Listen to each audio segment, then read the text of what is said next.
Pat. So yeah, today I will speak about interpolating your data with Gaussian processes. And like you said, Pat, I mean, this is something that I applied in, I guess, two different problems for supernovae modeling and also for point spread function modeling. But I will go directly through that. So, I mean, I guess interpolating your data or your model is something really classical in our data analysis. And just to give a brief definition of what interpolation is, I will just refer a sentence that I found on Wikipedia, which is interpolation is a method of constructing new data points within the range of a discrete set of known data points. And that this is something that you should do often, for example, for supernovae analysis. So I'm not sure if everybody is familiar with how looks like supernovae data, but basically what you will look with supernovae data, this is how evolve the flux in terms of times in different filters bands. And so why you need to interpolate your data? So because you are pointing your telescope at different epochs to look at the supernovae, you have a wall in your spectral, I mean, in your time series. And so if you want to do, for example, photometric classification or for training a supernovae model, you will need at some point to interpolate your data or your model. But I mean, I guess for people that are doing photometric classification or modeling, I guess you are more, I mean, this case is a beautiful case of type 1a supernovae, but I guess you are more worried about this kind of situation where here this is a bit hard to say, shall I interpolate or extrapolate, etc.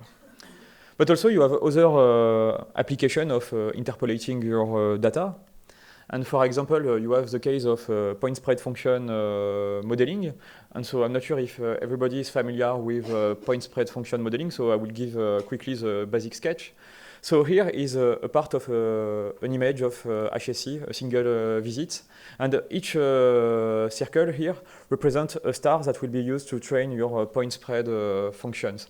And the basic idea is you should derive a model of your point spread function across your image, and your PSF will have some parameters that you will expect to vary smoothly across your images due to the optics and the atmosphere. And the goal is to get your PSF solution over your full images in order to get your PSF solution where you want to do cosmological analysis like weak lensing or for supernovae, I mean. So to get the solution at galaxy position or at supernovae positions. And so just to give an idea of how it could looks like, so I will speak about a specific model that I'm working on right now. Yep. So here, for example, you have an image, I mean, this is a PSF modeling done on the science exposure of the dark energy survey. And what you can see here, this is the full focal plane of the dark energy survey. And each point is a star, and you measure for each star the PSF.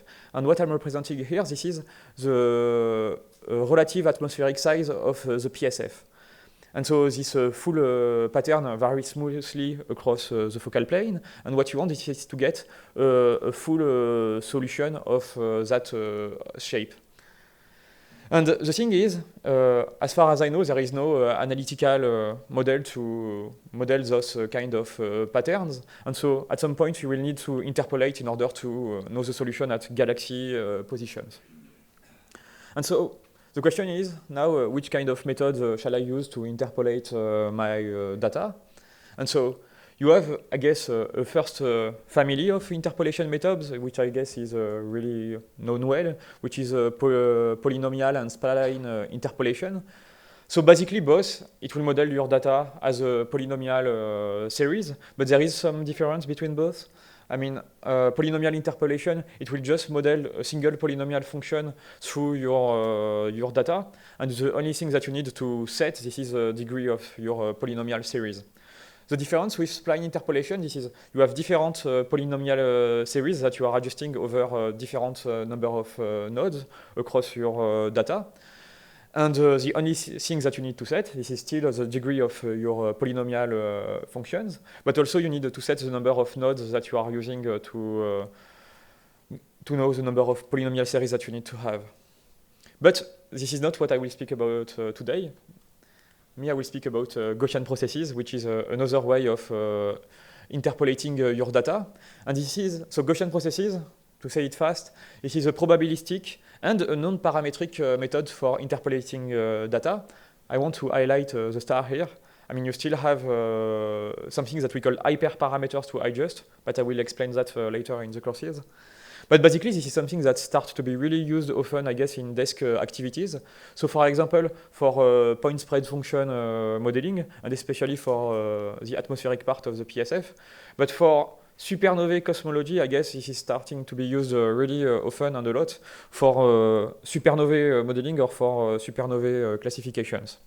And so I want to show you one example of how it could look like a Gaussian processes interpolation. So here I will present a Gaussian processes interpolation that I did on a type 1a supernovae from the nearby supernova factory. So I'm sure that a lot of people, if you are not from the nearby supernova factory, are not familiar with supernova factory data. So basically, the supernova factory data, this is spectrophotometric data, which means that basically we are looking supernovae over time and at different epochs. And for each epoch, we have a spectra. And because this is a spectrophotometric, just by looking, for example, for a given wavelength, you will get directly the observed light curve. And so here, I mean, on the bottom plot, I am at this given wavelength. And in red, you have the Gaussian processes interpolations. And basically, with just two parameters, I am able to get the full, this full shapes. And so now I will launch an animation because basically I will go through wavelength range and I will see the different light curve at different wavelengths. And you will see that by adjusting those just two parameters, I am really able to get at any wavelength range the shape of the supernovae. And so the idea of these courses, this is at the end, normally, you should be able to do that by yourself. Okay. But I want to highlight some things. I mean, I really like Gaussian processes. And, but this is not because I'm speaking only about that today that when you leave these courses, you should say, oh, this is great, I can model whatever I want and I will do that. I mean, I guess you should think each time, why shall I do that? Because there is a range of why you should use Gaussian processes or not. And I hope also by the end of these courses, you will be able to answer to that. And so just be careful. Okay, so now let's go and let's explain what is Gaussian processes. So like I said, I guess a few minutes ago, Gaussian processes are a probabilistic method to interpolate your data. And basically, instead of modeling directly your data, it will model the correlation function of your data. And your correlation function will be derived by what we call the hyperparameters, which could be basically the amplitude of the fluctuation or the correlation length. And so in order to look how it looks like on data, basically the amplitude of the fluctuation will control how you will variate in the y direction instead of the correlation length will control how fast you are allowed to move in the x direction, I mean at least in 1D. And so also because this is a probabilistic method, you have no problem of taking into account uncertainty of your measurements, and the natural output is what they call the mean function, so your interpolation, but also your covariance at any locations. And so now let's go through some maths. I mean, just one equation. So the main assumption of Gaussian processes is the fact that the data that you are modeling are the realization of a Gaussian random field, which means that basically your data will be a realization of a Gaussian random field with some correlation functions. And so in terms of Gaussian processes language, they call the correlation function the kernel, and that depend on some hyperparameters that control the amplitude of the fluctuation and the correlation length. And this is really this function that will drive your interpolation method. And so, in order to give some example of kernels that are used, so the most, I guess, used kernel is what we call the radial basis function, which follow this formula. So I guess you can see that this radial basis function is just a Gaussian function, but in order to not speak all the time about Gaussian random field, Gaussian processes, Gaussian kernels, we are calling that the radial basis function. And if you are used to use the scikit-learn, this is how it is called. And so basically, the correlation function will model your spatial correlation between 2 points. So as a Gaussian functions, and the sigma and the L, so the standard deviation and the correlation length, really control the amplitude and how you should be correlated in terms of separation. But also you have other family of correlation functions. I mean, another which is really used is the Matern kernel, which follows this more complicated function, but basically in terms of shape, it will decrease a bit faster than the RBF kernel, and after it will decrease a bit slower at a huge separation. Okay, so now, I mean, I explained, I guess, the main assumption of Gaussian processes. I mean, your data should be the realization of a Gaussian random fields. So let's do some exercise. So basically, at the top here, you have different correlation functions. I mean, they are all from a radial basis function, so Gaussian correlation functions, but with different hyperparameters. So I vary the amplitude, the correlation length, and so on. From that, I'm putting that into my realization of Gaussian random fields, and I'm generating Gaussian random fields. So the question is, with which correlation function I generated those Gaussian random fields? Do somebody want to predict what it is happening? I mean, okay. So we thought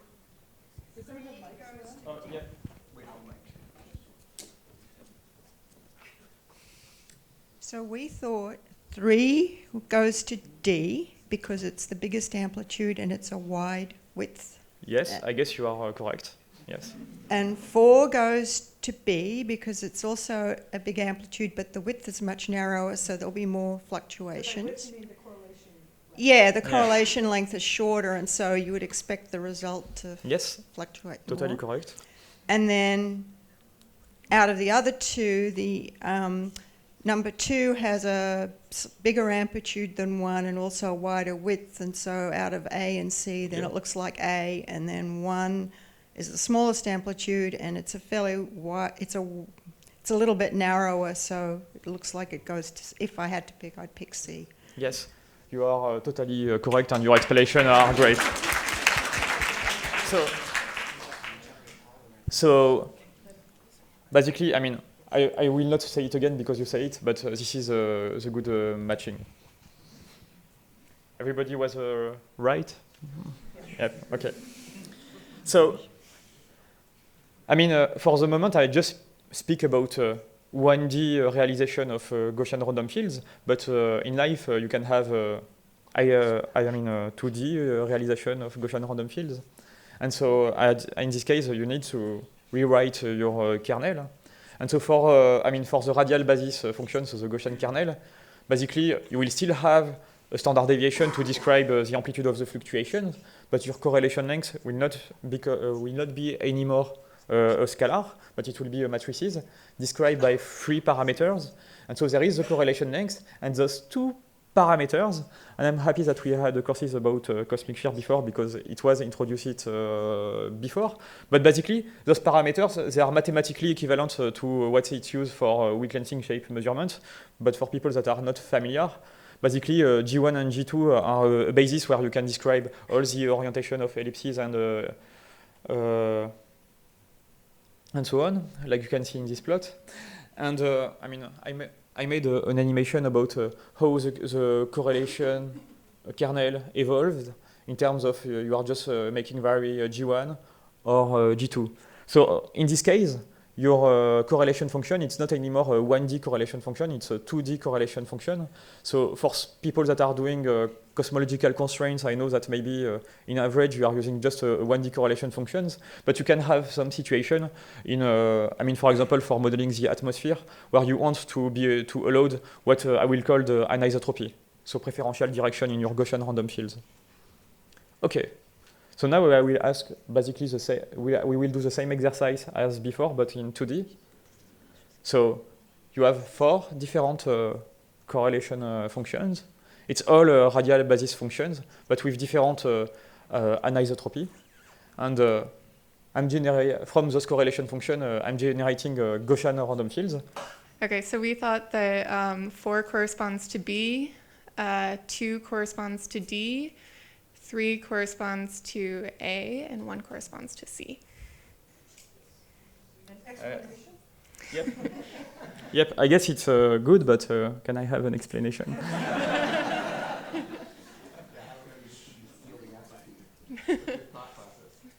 So with 4, it's you see more of a correlation or longer correlation length in this direction and shorter in this direction, which corresponds to what we're seeing in B.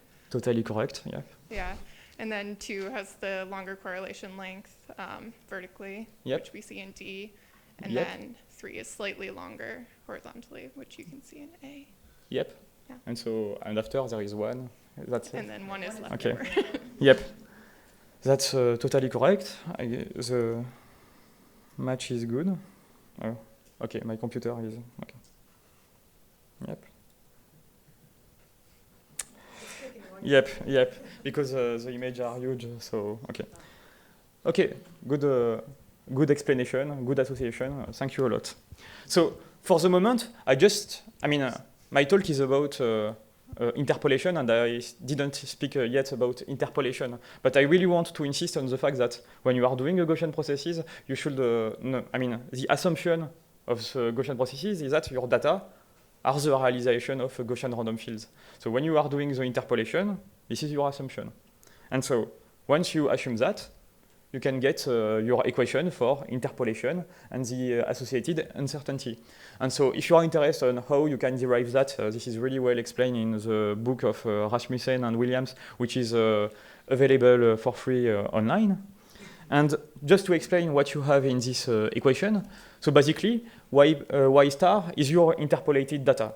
So basically, your PSF size, supernovae flux. Your x star is your position of your interpolated data. So, for example, your galaxy coordinate for Wikletzing purpose, or where you want to interpolate for supernovae. After the V star matrix, this is a full covariance matrix where you propagate your full uncertainty at any location you want. And the V, this is the covariance matrix from your original data sets. And so, which is really nice to see, this is just linear algebra to get your interpolation. And no matter what, you are in 1D, 2D, 3D, n dimension. The only thing that you need to compute, basically, it will be distances between points in your n-dimensional data. At the end, to do the interpolation, this is just doing that. And so, to give an idea about how it works, so again, I generated a 1D Gaussian random field with RBF correlation functions with known hyperparameters. And basically, I want to show that. And those are your data points. Yep, the white. Oh yeah. The white points are data points with uncertainty, and the red curve here is the Gaussian process prediction, so your interpolation, and the red narrow band represents your the error of your interpolation. And so I just want to show that Gaussian processes is not really a non-parametric method, because I will make vary the hyperparameters, and so consequently the prediction, and you will see that your prediction depends on those parameters. So I will make vary first the kernel amplitude, and second the correlation length. And you will see how evolves the correlation function here. So first, I'm increasing the correlation functions, And okay, nothing is happening right now. But when I'm decreasing the correlation functions, it's not allowing to take this those fluctuation in the y direction. And when I will increase the correlation length, basically, I will not allow the Gaussian process to take the small fluctuation. And in the case where I'm decreasing the correlation length, basically, I will not allow the, I will overfit. Okay, this is how it works. So now, exercise. So you saw that hyperparameters matters for your interpolation. So, okay. Here, on the 4 square. So can you ask them to turn the lights down for the next one? Because Yep. it's hard to see the... Is it c'est possible d'éteindre la lumière, s'il vous plaît? Merci. Okay. So, in the 4 square, the white point, this is a realization of the same, of the same Gaussian random field, and this is the same realization in the 4 square. And I generated that with a kernel that I know, and a hyperparameter that I know. And in the 4 square, basically, I change the hyperparameters, but also the kernel. And I computed the Gaussian processes interpolation. So, questions? Which of those 4 square you think match the best your data?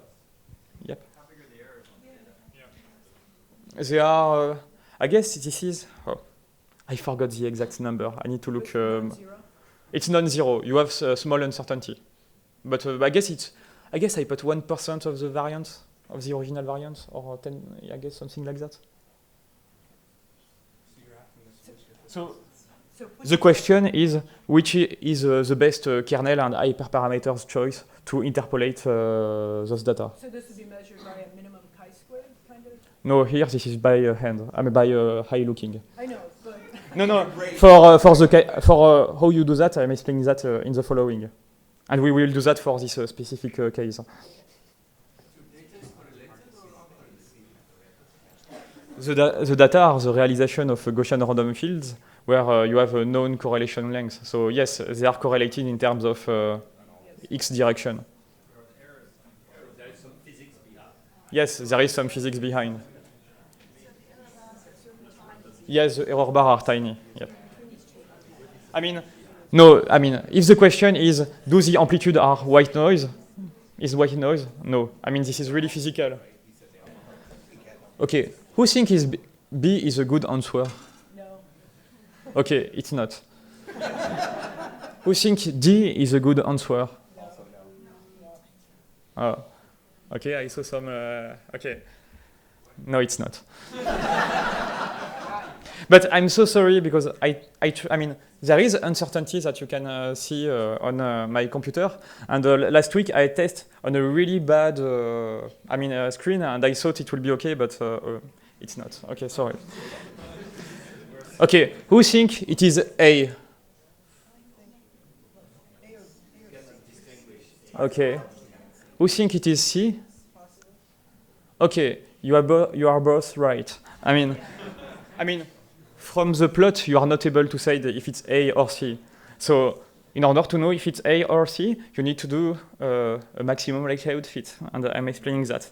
I will explain that just at the next exercise, because before I want to do the same things in 2D. So, on the left, it's the same Gaussian random fields that are generated with a kernel that I know and hyperparameters that I know. At the middle, this is the Gaussian process interpolation that and I use this correlation function on the right to do the interpolation. So questions, which is the best prediction? Who think it is A? Okay. Who think it is B? It's not B. Okay. Who think it is C? Yes. Great. Okay. So the answer is C. But I have another question. But this is, you don't need to answer right now. We can think about. I will answer to that question a bit later, and I will ask that question more or less again. But why? if you look the A and the C, I mean, even if the C is the right answer, I mean, if you look the interpolation, they look a bit close. I mean, you get some anisotropy, even if you use the isotropic kernel. So the question is, why? And continue to think about that. I'm continuing in the courses. So, okay. So to understand, I mean, so I guess you understand maybe more or less the basic sketch of Gaussian process, but basically, the first thing that you need to do before interpolating your data, this is you should choose an analytical correlation functions to do your interpolations. Once you have that, you need to adjust its hyperparameters, and I will explain that next slide. And after, once you did that, you need to compute the interpolations. And so I will insist on that right now, but basically the problem with Gaussian processes is you need to invert a lot of large matrices, n by n, where n is the number of training points that you have in your Gaussian processes. And so, for example, for point spread function modeling, n will be the number of stars that you have on your focal plane. And so basically it could be, I mean, even for example on the dark energy survey, it could be between 4,000 and 20,000 from what I saw. So it's a lot of matrix inversion. And the problem is you need to do that many times for the optimization of hyperparameters, and just once for your interpolations. And so now let's discuss about how you adjust your hyperparameters. Actually, can I ask a question? Yes, you can. So you said you just need to do it once, but if you go back and we were to look at you don't have to, but we looked at one of your 1D things where I saw a band. So do I assume what that means is that you're actually generating many, many random sets and then calculating the band that way of the confidence region? I mean, no. I mean, if we go back a bit. Yeah, or go forward one. Yep. I mean, you have this. I mean, this equation gives you at the top the interpolation. Oh, sorry. Oh, my computer is slow.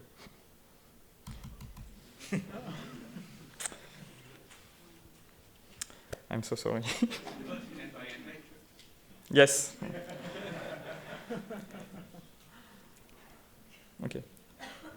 Okay, stop. So the top equation is your interpolation. The bottom, this is the uncertain. I mean the covariance matrix. So the full propagated covariance matrix on your uncertainty. And so the only thing that you need to compute both, this is to invert this Xi plus V matrices. And so once you did it once, you have both. So fundamentally what you're doing, right, is you've set up some covariance matrix and you start with a set of uncorrelated random numbers and then you generate a set of random numbers which are correlated based on that. I mean, so I could get a different from what answer from each what time I do it, right? Yeah, no. No? From at the beginning, I just speak about Gaussian random field realizations. So this is the data that you will interpolate. And that, I guess, at the beginning, I mean, this is just I'm generating a Gaussian random field point with a known correlation functions. At the end, when you want to do the interpolations, I mean, this is just, you have your data, which is y. So this is just your vector of data. And to know the y star, you just apply this linear algebra equation point. But the problem is, each time that you are changing your hyperparameters, you need to reinvert these matrices. That's it. Okay.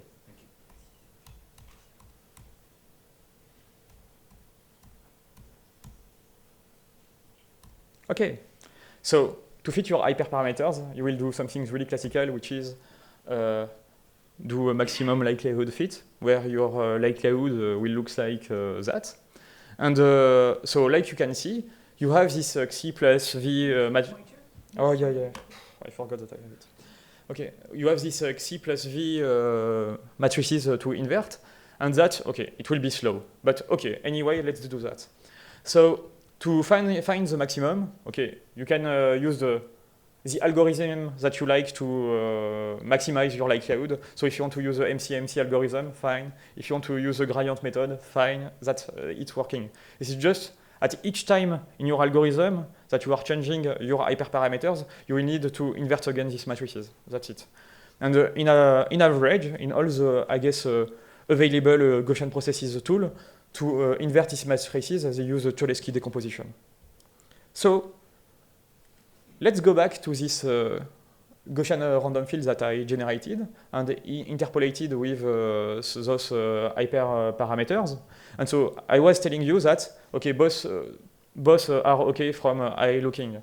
But now I did a MCMC search for hyperparameters, and for both kernel, I mean, you have the results of the MCMC search, and you have the best Gaussian process interpolation for the Matern kernel at the bottom, and for the RBF kernel. And so, questions? What do you think is the best interpolation, regardless that? Okay.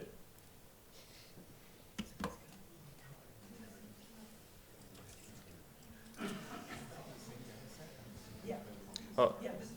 Just to remind you, this is the maximum likelihood fit. Okay.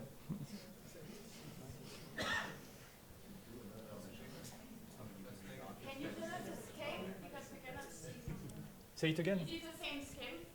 Is it the same scale on the plot? Is it the same No, scale? it's not, but it doesn't matter, I guess, to answer Okay. the question. I guess you need to look the title, I guess. Sure. So if I squint, I think those are negative numbers for the log likelihood. Yes. So the top one, minus 92, is a larger log likelihood. So that's the right answer. Yes. So, because the log likelihood is a really higher for the RBF kernel than the Matern kernel, your best interpolation is the A. And the only number to look, it was this one. Okay. But I'm really happy about that because the data that I mean, originally to generate those data, I use a RBF kernel with those hyperparameters. So, okay. I'm happy about that. Okay. So, in the slides before, I really... Oh. Actually, in reality, thanks. Here it's like the difference between two different kernels, but you're saying actually what we should do is you choose the kernel and then you fit the hyperparameters. Is that right? Yeah, I mean, or you try different kernels as well? Yeah, imagine you are doing just a single interpolation. You should set a kernel. I mean, you need to choose it. I mean, it's not, you can't build it from any method. So you need to choose if it's a Gaussian kernel, a Matern, and so on. You are doing your hyperparameter suite. And yes, you need to compare with other kernel choice in order to see, yep. But in terms of the shame, if you don't want to compare kernel, this is just, you choose whatever kernel it is, and yep. Why do you want to pick a single set of hyperparameters rather than marginalizing over the hyperparameters? I mean, once you've mapped out that ellipse, wouldn't it be better to marginalize over the hyperparameters? It's not what I did here. Oh. No, you're doing a maximum likelihood. You're finding the value of sigma and L that's the best, aren't you? Yes. But So I mean, why not so wait? I guess that it depends of what you want to do. I mean, this is the answer. Because, and I can't give, I mean, because, for example, I mean, for PSF interpolations, I mean, you will want to know, I mean, the PSF at galaxy position, so you will take, I mean, the best hyperparameter for doing that. And I guess because to do the marginalization, if you have time on computer and enough computer to do that, yes, you will do it. But I guess it's not realistic with the computer that we have right now. It's more over the full survey. Yep. Okay. So the thing is, I mean, doing the marginalization. I mean, if you start to have a lot of data, it's really, time consuming. Because, like I said, you need to invert these huge matrices, and if you have more complicated data set, you will have the possibility of having a local maxima, and also, so without inverting a lot of times these huge matrices, it will be difficult to know if your hyperparameters are correct, if your kernel choice is correct, and so this is really known that Gaussian processes is hardly scalable with a huge data set due to this matrices inversion. But the question is, there is a solution for that? And yes, there is a solution by using the two-point correlation function. So here, another exercise. So here, at the top and the bottom, this is the same Gaussian random field that I generated with a white point, with the same kernel as before, so with hyperparameters, the same hyperparameters as before.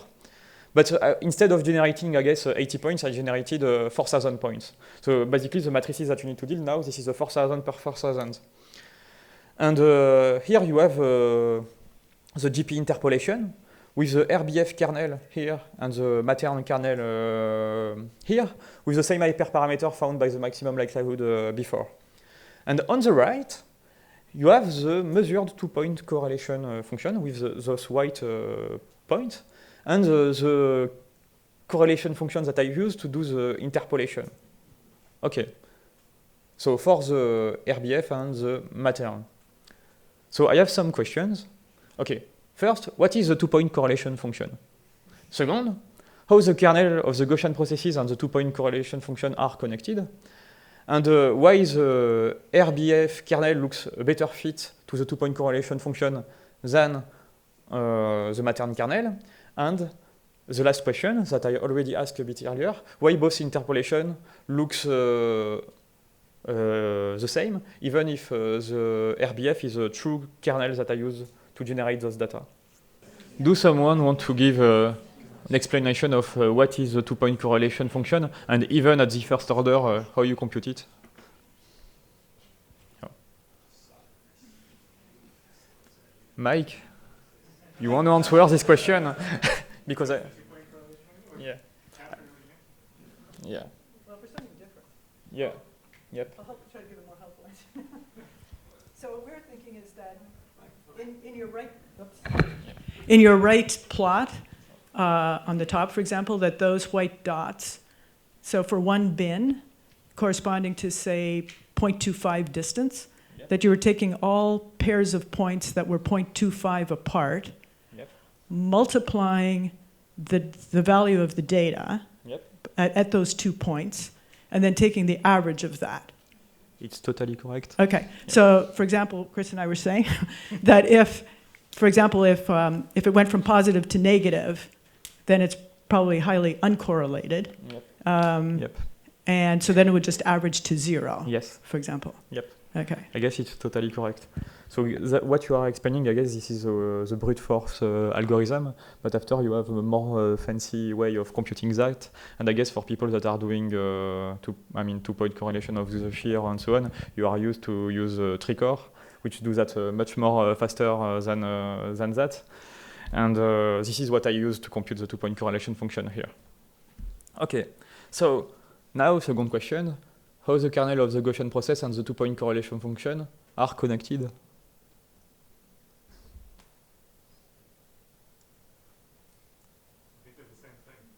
Yes, it is. So, I mean, if since the beginning of this talk, I'm really insisting on, I use the correlation function and so on to generate the data, and this is what I'm using to interpolate the data, it is because to measure your correlation function, you need to measure the two-point correlation function. So this is just the measurement of the other. Easy way. Okay, so why the RBF kernel looks a better fit than the Matern kernel?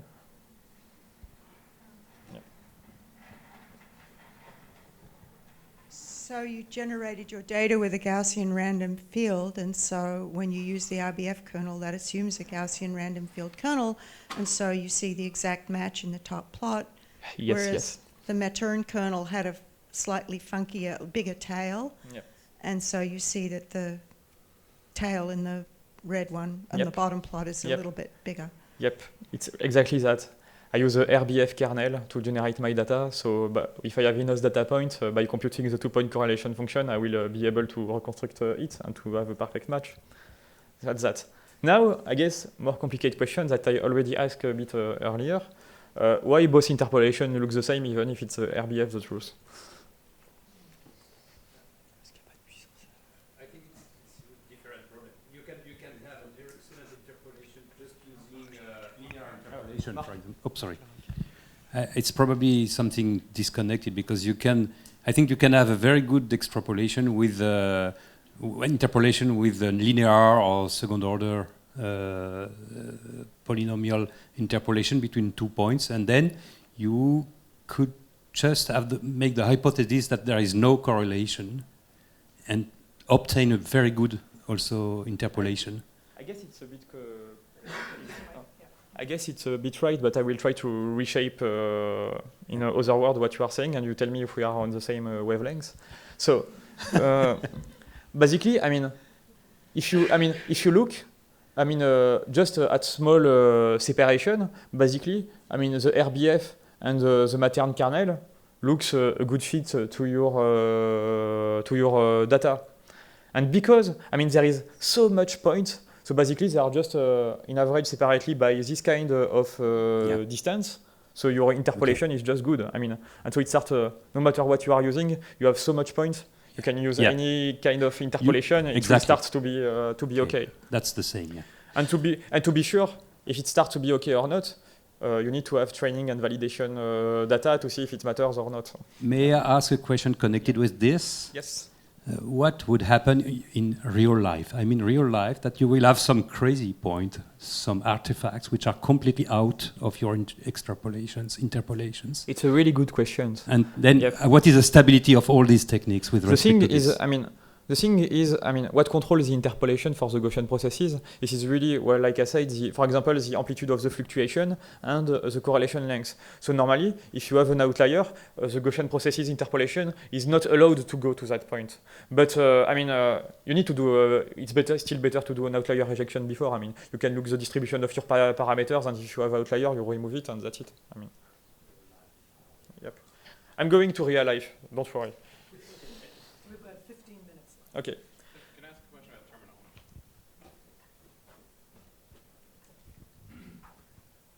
So I think in the answer for the previous question, I think Eve, you said that it was a Gaussian random field, so that it had to be the radial basis function. But you can have a Gaussian random field with the Matern kernel, right? So that's. So if it was this situation, it will be the Matern kernel that will fit the best. Okay. Yeah, so the Gaussian part of the Gaussian random field is not the radial basis function. It's that the thing is a Gaussian process. Yes. Yeah. Okay. Yep.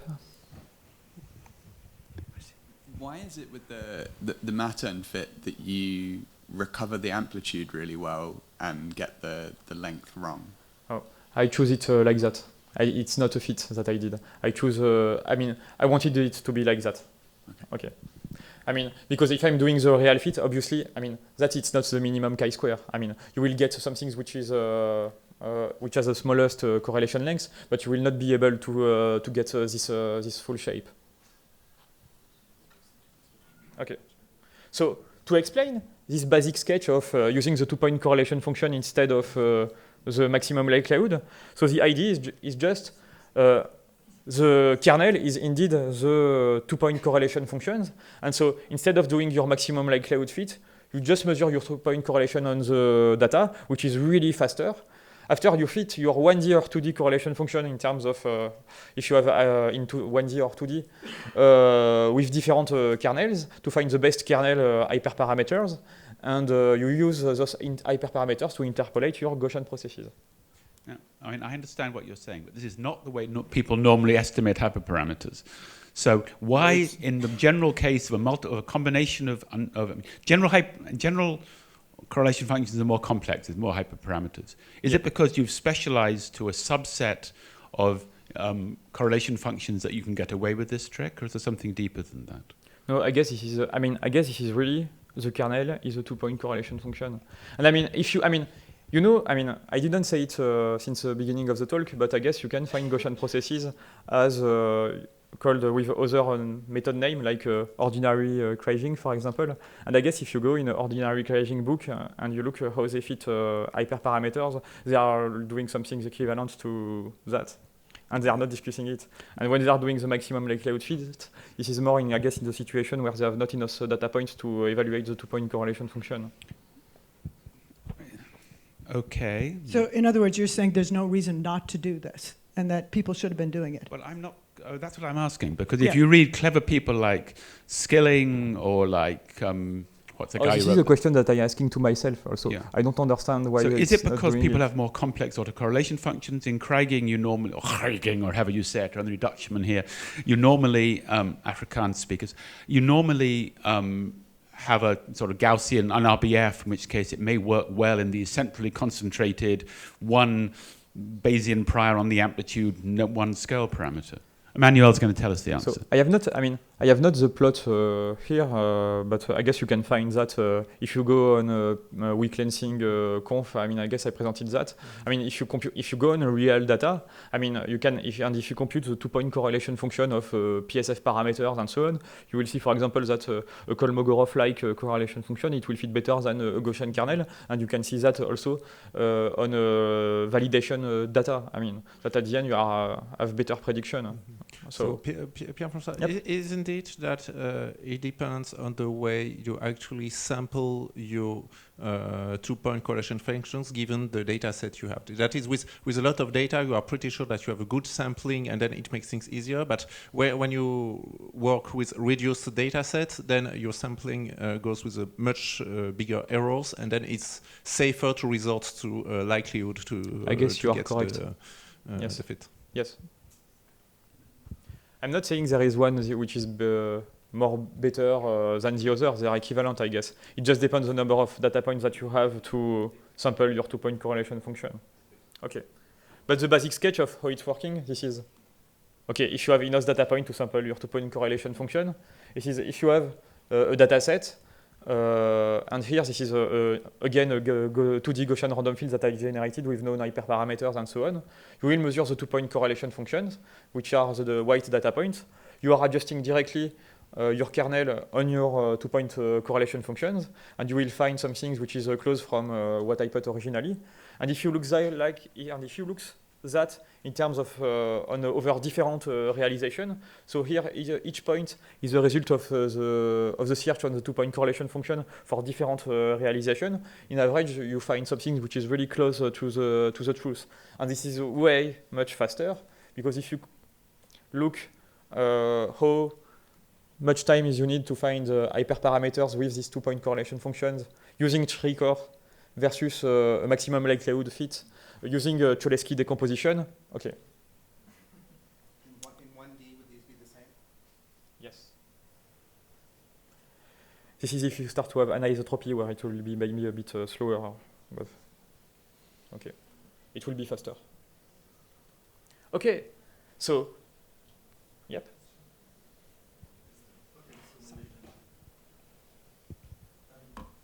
Just before you go to the real data, I mean, you didn't talk about the mean function. I mean, I think in all this these is analysis... this is the following of the talk. Okay. Okay. Now let's go on real data and mean function. So here you have type 1a supernovae data. You have the log of the flux in terms of the time of observation relative to the maximum in B band. And so the white point are the measurement. And here this is interpolation with Gaussian processes, with RBF kernel, with those hyperparameters. And I will launch an animation where I will fix the amplitude of the fluctuations, but I will vary the correlation length. Let's look. It's in days. Yes, it is in days. Okay, I guess you saw something happened at short correlation length. So I guess it will be more obvious with less data points, so with another supernovae. So again, I'm launching the same animations. And so you can see that at short correlation length, it seems something is happening. And so this is the question. What is happening and why? And I just want to give you a reminder about how the guess that you did to do your interpolation and the interpolation formula. Do somebody has an idea of what it is happening? I will give you just a clue. I mean, I had a question about what about the mean function, so it will be related to that. I mean,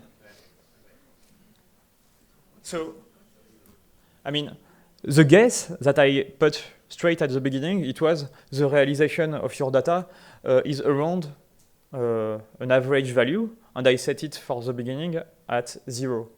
So what it is happening, this is at short correlation length, when you have no data, and because your correlation length is too short, what the Gaussian process will do, it will just go to the average value that you set.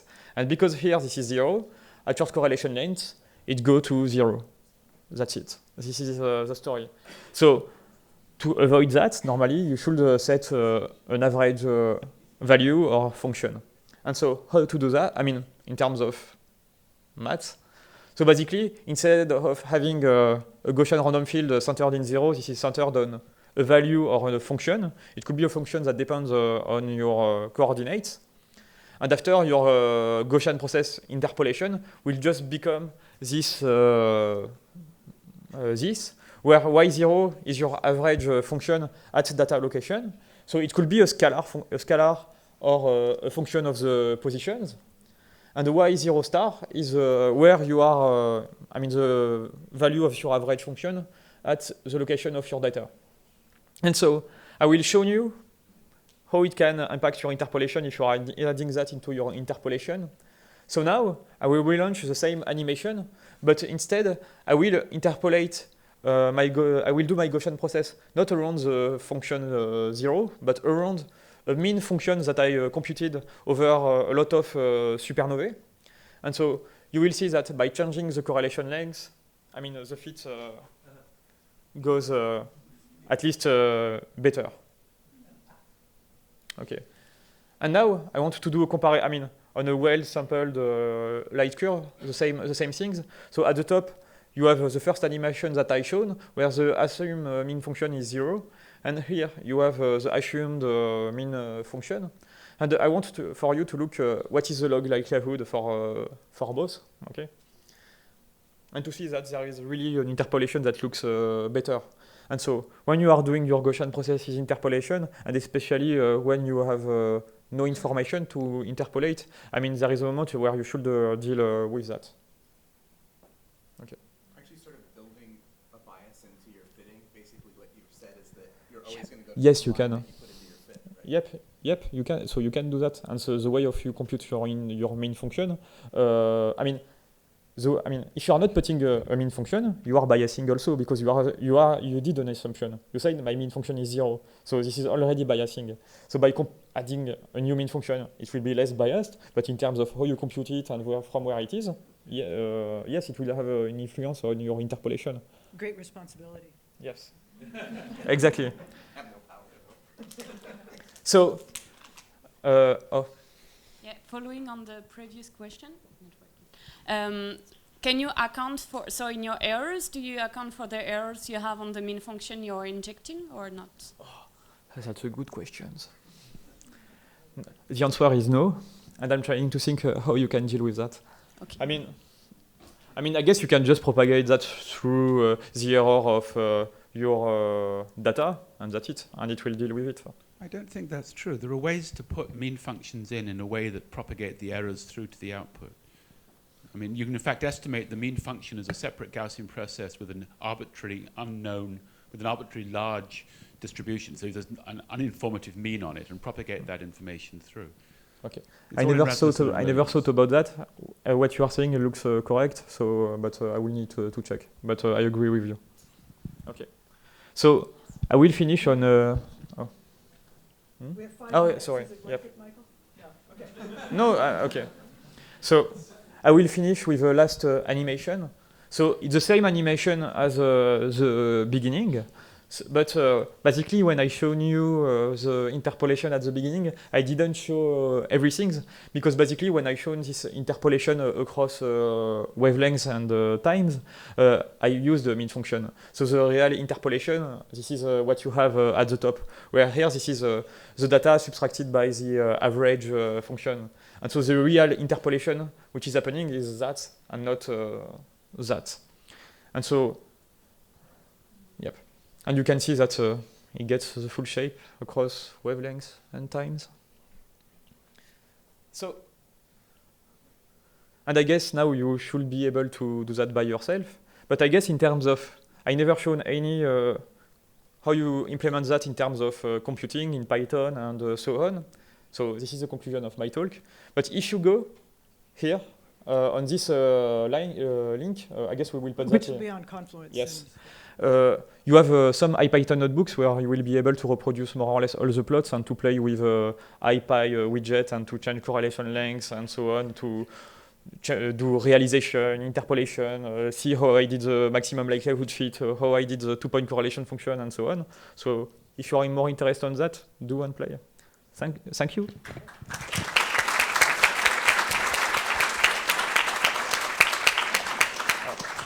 Oh, okay. So we can take a couple of questions because we started a little bit late. All right, can you go back to the previous slide? So I think in the context of Chris's question about is the sum assumption of the mean bias, of the mean function create a bias? I think it just depends, and Robert sort of touched on this, at which level what are you trying to do? Do you have one set of data who that's the only data you have and in isolation you would like to interpolate? Do you have data at a series of wavelengths as was just being shown here?